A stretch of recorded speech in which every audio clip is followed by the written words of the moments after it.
Assalamualaikum warahmatullahi wabarakatuh. Salam sejahtera bagi kita semua. Yang saya hormati Bapak Ibu Asesor, penilai pernyataan diri dosen dalam rangkaian sertifikasi dosen. Perkenalkan, saya Rudiana Salam, SPDMM, dosen tetap PNS pada program Studi Sarjana Agribisnis, Fakultas Pertanian Universitas Siliwangi, dengan jabatan fungsional asisten ahli. Pada kesempatan ini, perkenankan saya memaparkan rancangan pembelajaran untuk mata kuliah Manajemen Tata Niaga Pertanian dengan kode mata kuliah KJ 5420138. Mata kuliah ini merupakan mata kuliah wajib yang disajikan pada semester 6 dengan bobot 2 SKS. Sebagai syarat untuk mengikuti kelas ini, mahasiswa diwajibkan telah lulus mata kuliah prasyarat, yakni Tata Niaga Pertanian.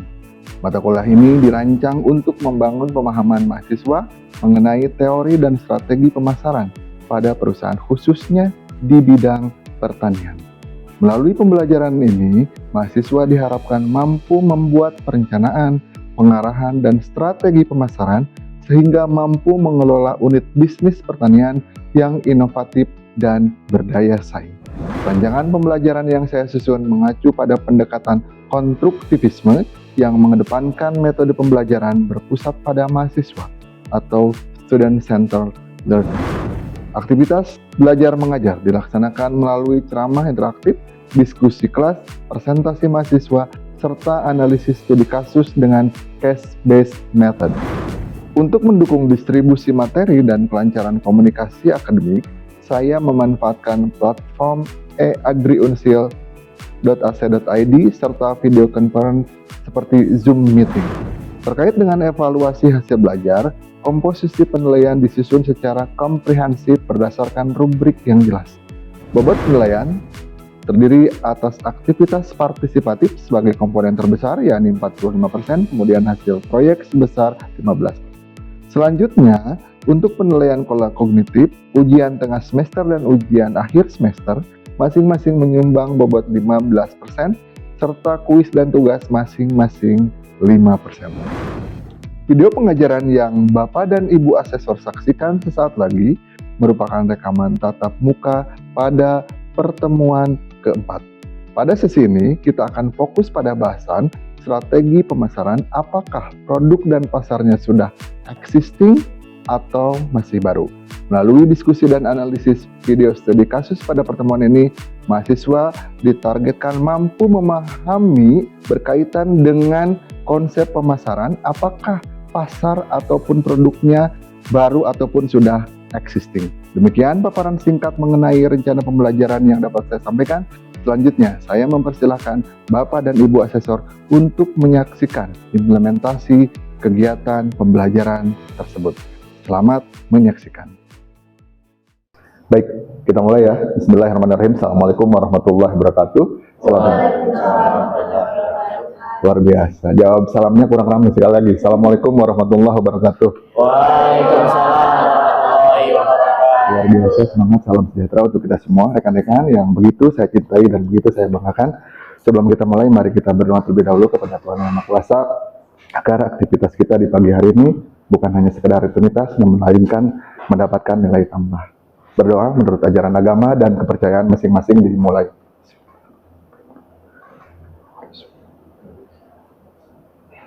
Oke, selesai. Kalau saya bilang selamat pagi, Anda jawab apa? Selamat pagi. Selamat pagi. Alhamdulillah, puji dan syukur saya panjatkan kehadirat Tuhan Yang Maha Kuasa. Hari ini saya dengan sangat senang hati bisa bertemu dengan rekan-rekan semua. Mudah-mudahan rekan-rekan juga mempunyai frekuensi yang sama. Sama-sama senang turut serta hadir pada mata kuliah yang sudah dimasuk kepada pertemuan keempat. Kalau kita sebelumnya berbicara tentang pemasaran, bisnis, saya pernah tanya, minggu lalu Anda tidak hadir kan ya? Saya konfirmasi kepada Anda, Alhamdulillah hari ini Anda sudah hadir pada kelas saya.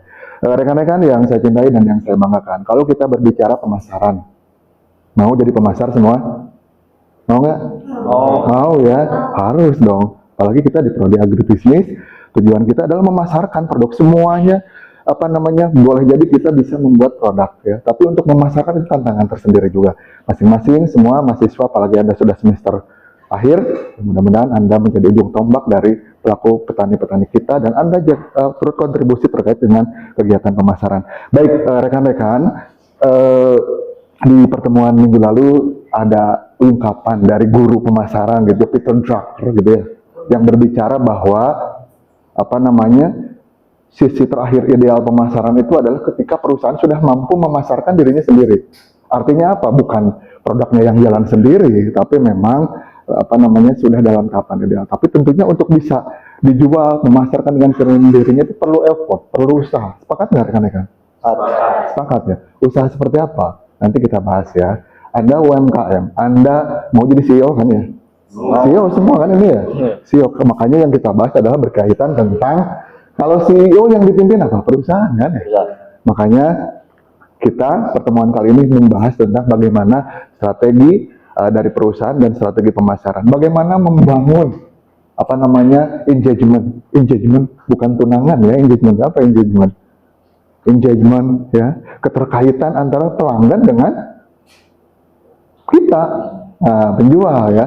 Dan di minggu lalu saya sudah sampaikan kepada Anda, mudah-mudahan Anda masih ingatkan ya, no business, no customer. Tanpa bisnis, tanpa customer, ya no business. Sepakat nggak? Sepakat ya. Iris Mayani itu bisnis, tapi nggak ada pembeli, ya percuma gitu kan. Ya, awal akhir mungkin tidak akan berjalan. Anda sebagai CEO-nya mungkin hanya 1 hari gitu ya, nantinya sudah ini lagi. Tapi nggak apa-apa, rekan-rekan kita coba bahas berkaitan dengan strategi perusahaan. Dan kalau kita berbicara, ini implikasinya luas loh. Jangan mentang-mentang kita berbicara perusahaan, tapi sebetulnya ini bisa diaplikasikan. Saya tahu Irman kan startup UMKM gitu ya di bidang pertanian, ini bisa diterapkan juga. Bedanya apa? Di kewirausahaan juga kita bahas bahwa di mata kuliah ini juga disampaikan bahwa kalau kita ingin memaksimalkan usaha, tentu akan beda usaha yang direncanakan dengan usaha yang tidak direncanakan. Tentunya yang kita rencanakan adalah rencana untuk keberhasilan usaha rekan-rekan, khususnya di bidang kita pertanian. Itulah mengapa manajemen tata niaga pertanian ini hadir. Ya, mudah-mudahan bisa aplikatif untuk rekan-rekan semua. Siap ya? Siap semuanya, siap? Siap atuh. Siap jadi CEO? Siap. Oh, CEO apa dulu nih? Oke. Kalau kita berbicara game plan for serve people and grow. Mohon maaf, Anda baru datang, silakan duduk. Mudah-mudahan minggu depan Anda bisa lebih online lagi ya. Oke. Selanjutnya kita berbicara game plan for long run survival and growth. Rekan-rekan masih ingat kan, buku yang saya pakai ini adalah bukunya Philip Kotler, terbitan Pearson tahun 2025 yang bisa digunakan, dan saya secara ciptanya saya cantumkan di sini supaya tidak asal plagiarisme gitu kan ya. Survival and growth. Kita bagaimana survive? Survive itu apa? Bertahan. Mau usahanya bertahan? Mau usahanya grow, tumbuh? Nah, kita bahas itu. Harus direncanakan, gitu kan ya. Strategi jangka pendek, jangka menengah, sampai dengan jangka panjang. Tentunya sebelum ke sana, saya membahas dulu berkaitan dengan Anda sebagai CEO. Bulan CEO apa nih? PT apa kalau saya tanya Bulan? PT Ali merugi gitu ya, bukan gitu ya. Anda mempunyai strategi. Anda sebagai CEO, Anda tidak maju sendirian, Anda dibantu oleh rekan kerja Anda, bawahan-bawahan Anda semua agar mencapai misinya. Makanya ada mission statement. Ya, ini berpengalaman. Saya pernah budak corporate dulu ya di perusahaan, bahwa itu diulang di pagi-pagi itu briefing morning, bahwa kita ingin mencapai tujuan yang akan kita capai. Begitu Anda juga di perusahaan, ya Anda sebagai leadernya nyari leadernya, ya mohon maaf, jadi mixing language saya ya, jadi dicampur dengan bahasa Sunda. Jadi kalau sekiranya seorang pimpinannya harus mengarahkan, mengajak agar tujuan dari perusahaannya bisa tercapai. Bukan begitu ya, ya? Betul ya? Irman gitu juga? Anda jadi CEO siap? Akan gitu? Atau, nggak apa-apa, nggak gitu ya? Oke, selanjutnya ditentukan misinya itu apa? Misi perusahaan, visi misi itu tentu akan berbeda. Usaha yang direncanakan dengan usaha yang tidak direncanakan. Market tapi yang jelas, kalau saya dulu di korporasi ya, di perusahaan, ada yang namanya itu target itu adalah 4DX gitu ya. Jangan terlalu banyak target, tapi yang realistis, karena measurable, harus motivating, harus memotivasi, harus juga konsisten, dan juga harus realistik dan harus spesifik. gitu ya. Ini semuanya saling berkaitan lah. Tujuannya terlalu tinggi mengawang-awang, ya it's okay, no problem. Tapi harus kira-kira ini realistik atau enggak, gitu kan ya. Yang mengukurnya adalah dan dalam perusahaan saya pikir kita bisa berkoordinasi dengan berbagai pihak. Oke, saya tidak akan mengandai-andaikan perusahaan. Saya yakin ini calon pimpinan di masa depan, pimpinan perusahaan. Saya ingin bahas juga dalam bisnis itu ada yang namanya bisnis portofolio. Iya. Portofolio, kebayang portofolio itu apa? Portofolio apa? Iris Mayandi itu usahanya adalah di bidang apa nih? Supplier apa nih? Produk pertaniannya. Inti bisnisnya di sini itu disebut dengan portofolio bisnis. Tapi yang namanya perusahaan kan ada ekspansi ya.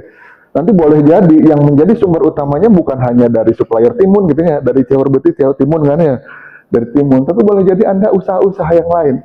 Tapi nanti terlihat portofolio mana yang menunjang kontribusi paling banyak dari timun. Oh, ternyata ada penunjang usaha yang lain dari jual apa lagi ya, gitu. Itu adalah disebut dengan portofolio bisnis.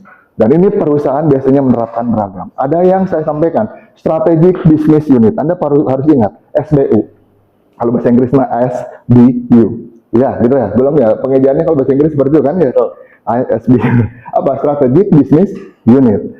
Jadi perusahaan itu memisahkan gitu ya. Pokoknya Anda di PCA. Analogi mah gini aja lah, Indofood ya. Indofood itu ada, inti bisnisnya perusahaan apa itu? Mie instan. Bukan hanya mie instan kan, banyak gitu. Itu kalau kita berbicara portofolio bisnis, ada kategori mie instan, ada kategori susu. Mana yang paling kontribusi bagi Indofood? Alhamdulillah, rekan-rekan mahasiswa Fakultas kan ada yang pernah dapat riset bisnis. Mudah-mudahan Anda pun bisa termotivasi untuk bisa mendapat hal serupa. Oke, balik lagi ke Indofood. Indofood itu bisnisnya bukan hanya yang kita ingat mie instan, kan bukan hanya itu sebetulnya. Ada juga yang namanya kategori itu disebut dengan portofolio bisnis. Ketika berbicara SBU, Strategic Business Unit, masing-masing bidang itu harus mampu menghidupi dirinya sendiri. Orang tidak mau tahu, Anda sebagai pimpinan, CEO-nya di atas, maju mundurnya divisi mie instan, ya tergantung mie instan itu sendiri. Maju mundurnya bidang susu gitu ya, tergantung itu. Itu yang strategic bisnis itu dipisahkan. Jadi tidak ada istilah subsidi silang, tapi itu beragam. Ada yang subsidi silang antar divisi, nggak apa-apa, yang penting mah usaha maju. Kalaupun ini tidak berkontribusi signifikan bagi perusahaan, tapi di satu sisi ini berkontribusi signifikan. Ya, mudah-mudahan bisa dipahami ya. Anda kalau CEO mau seperti apa? Menerapkan SBU atau yang konsolidasi digabungkan semuanya gitu. Ya itu tergantung daripada yang ingin Anda ambil. Penjelasannya di sini, market penetration, company growth by increasing sales. Current product tadi saya sampaikan, kalau kita berbicara penetrasi pasar itu adalah seperti ini. Apa strategi yang kita bahas bisa? How add new store in current market. Bagaimana kita membuat pasar, membuka store baru gitu ya, ataupun membuka toko yang baru di market yang sudah existing. Kira-kira seperti itu rekan-rekan. Selanjutnya, kalau kita berbicara market development, ya tadi yang sudah disampaikan juga, how to identify new demographic or geographic. Bagaimana kita mengidentifikasi?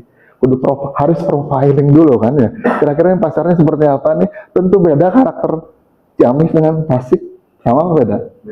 Beda. Sama-sama WNI sama kan? Tapi tentunya ada hal yang perbedaan satu sama lain. Karakter dan itulah seninya kalau kita berbicara pemasaran. Pemasaran bukan, saya pernah bilang kepada Anda, pemasaran itu bukan hanya berbicara kayak menggigit cabai langsung pedas gitu ya. Boleh jadi beragam pendekatan, ada yang responsif. Anda sudah siap atau belum? Ketika Anda memasarkan ditolak oleh customer, siap belum? Siap. Harus siap. Ditolak lagi, siap nggak? Siap. Ditolak lagi, siap nggak? Siap. Besoknya ditolak lagi, siap nggak? Siap. Betul. Jangan-jangan ada yang salah strategi Anda kalau seperti itu mah. Golong ya. Tapi kita bagaimana caranya untuk akhirnya diterima? Kasihan ini CEO-nya, suka lihat CEO yang pakai dasi yang segala macam gitu. Jadi seperti itu. Bukan karena kasihan. Kita tidak mau bisnis dikasihani oleh orang lain kan? Ya. Tidak jauh mau juga bisnis itu dengan memaksa menjual kepada orang lain. Kan gitu kan ya? Tapi ada beberapa strategi pendekatan. Tadi ada keempat ini, masing-masing punya pendekatan masing-masing dari keempat. Harap diingat-ingat. Atau perlu saya ulangi lagi? Apa saja? Ingat-ingat. Penetrasi pasar, market penetration, product development, market development, dan diversifikasi. Coba dicatat. Ingat, konsentrasi dan masukkan di alam bawah sadar Anda, sampai simpan di long term memory, memori jangka panjang. Jangan sampai bubar dari kelas ini lupa gitu ya, atau gitu, enggak ya? Enggak ya, saya percaya Anda calon CEO masa depan. Siap jadi CEO? Siap.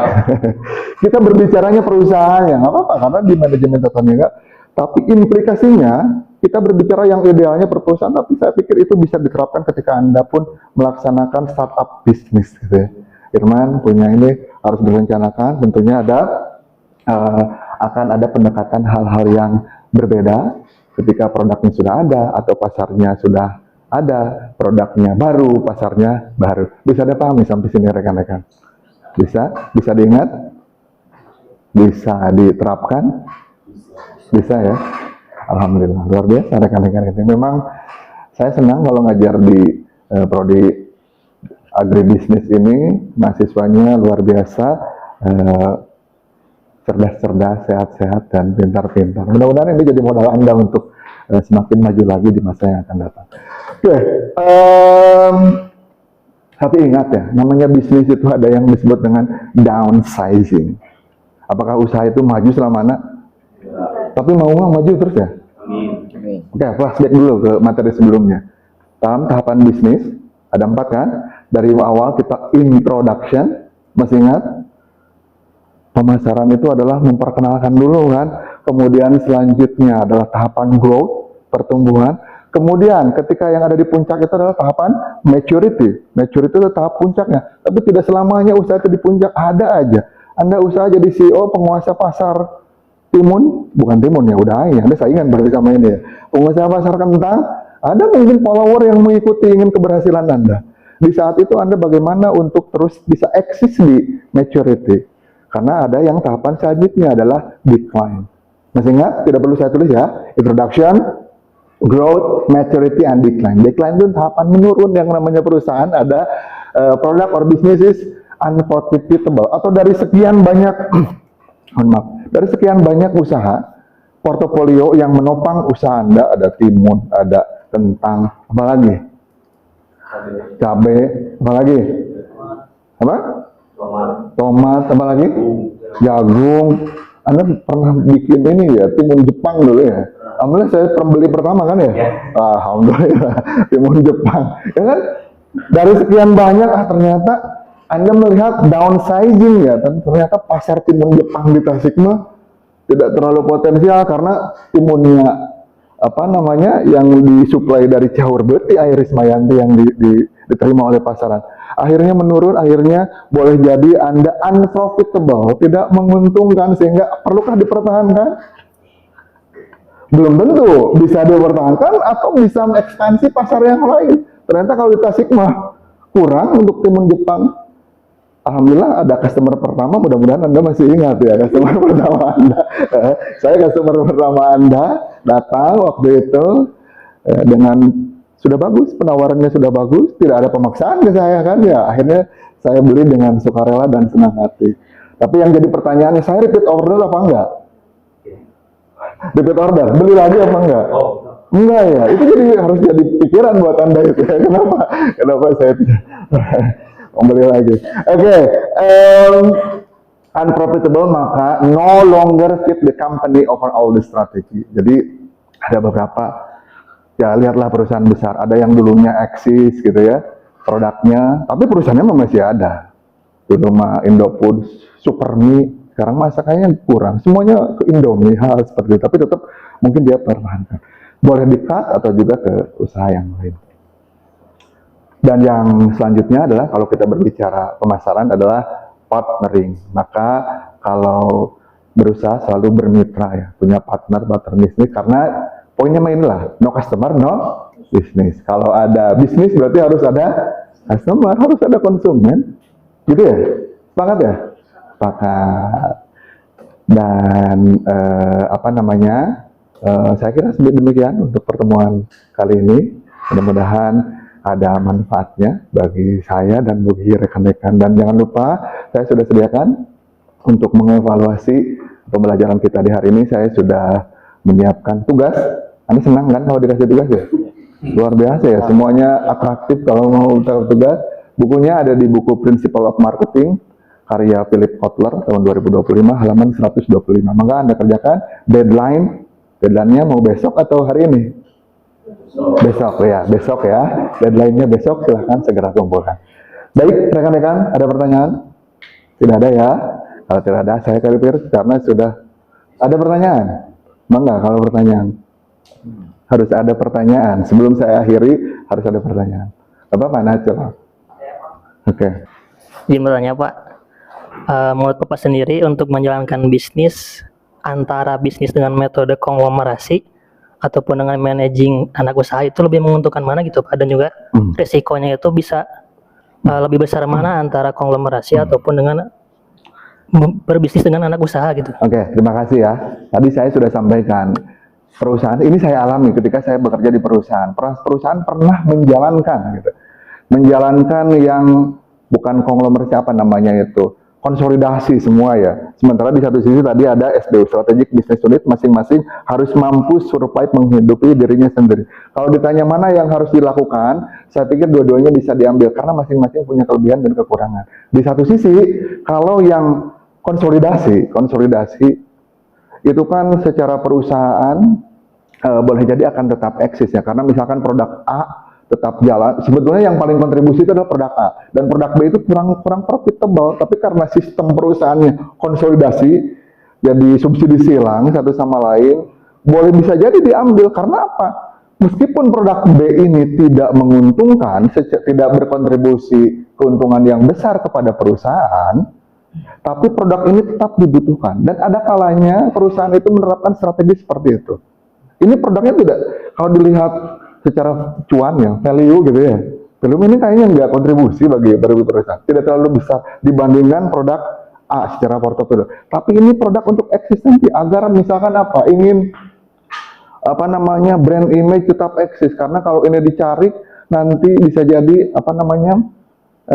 kepada perusahaan akan mendapatkan reputasi dan lain sebagainya. Jadi ada beberapa, itu hal yang itu.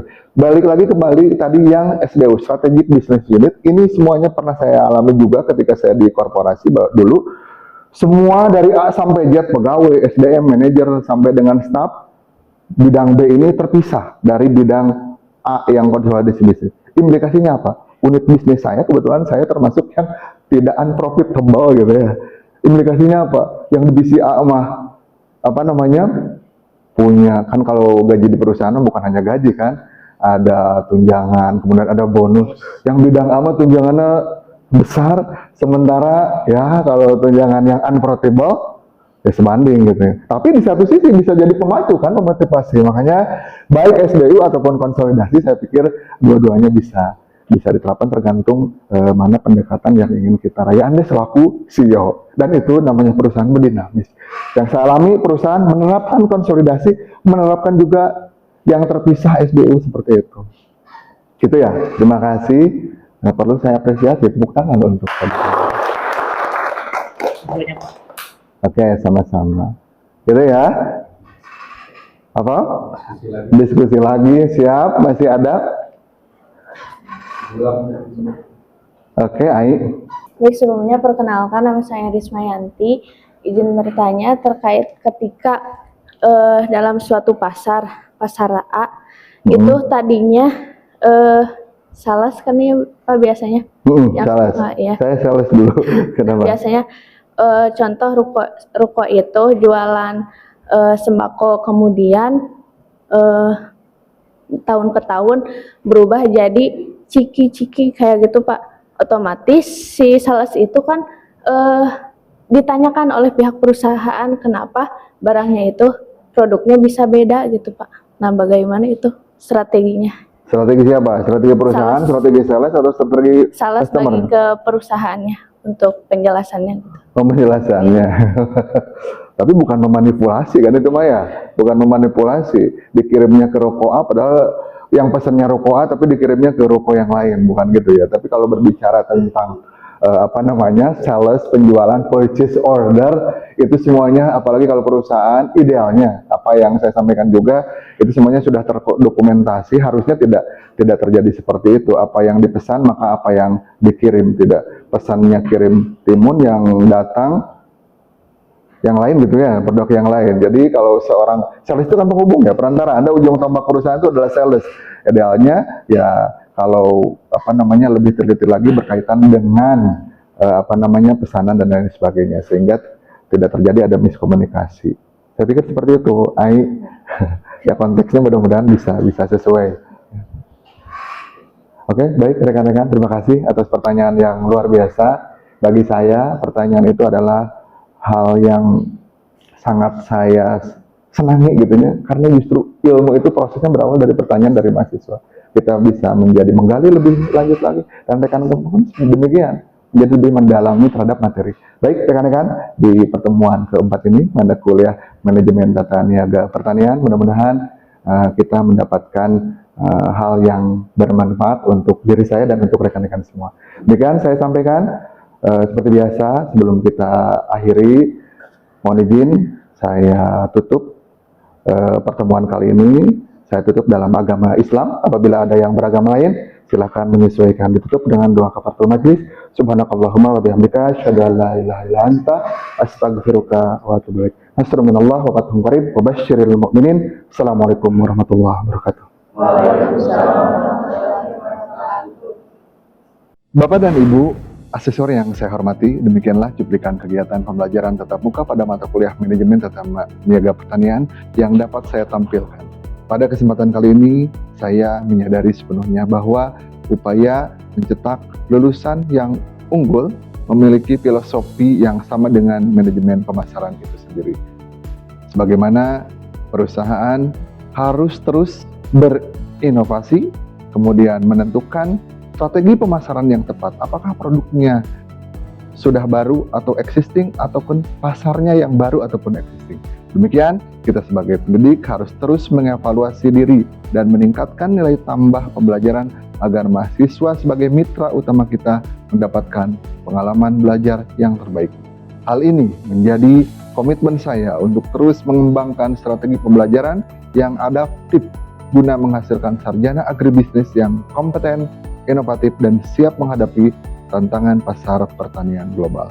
Pada kesempatan yang baik ini, saya ingin mengucapkan terima kasih yang sebesar-besarnya kepada Kementerian Pendidikan Tinggi Sains dan Teknologi serta Panitia Sertifikasi Dosen yang telah memberikan kesempatan kepada saya untuk mengikuti tahapan penilaian ini. Terima kasih yang tak terhingga juga saya sampaikan kepada Bapak dan Ibu asesor atas waktu, perhatian, dan dedikasi yang telah diluangkan untuk menilai unjuk kerja saya. Saya memohon maaf yang sebesar-besarnya apabila masih terdapat kekurangan baik dalam penyampaian materi pembelajaran maupun kualitas penyajian video ini. Semoga apa yang telah saya paparkan dan tampilkan dapat memenuhi kriteria penilaian yang diharapkan serta memberikan gambaran yang utuh mengenai dedikasi dan pelaksanaan Tridharma Perguruan Tinggi khususnya dalam bidang pengajaran yang saya lakukan di Universitas Siliwangi. Akhir kata, terima kasih. Wassalamualaikum warahmatullahi wabarakatuh.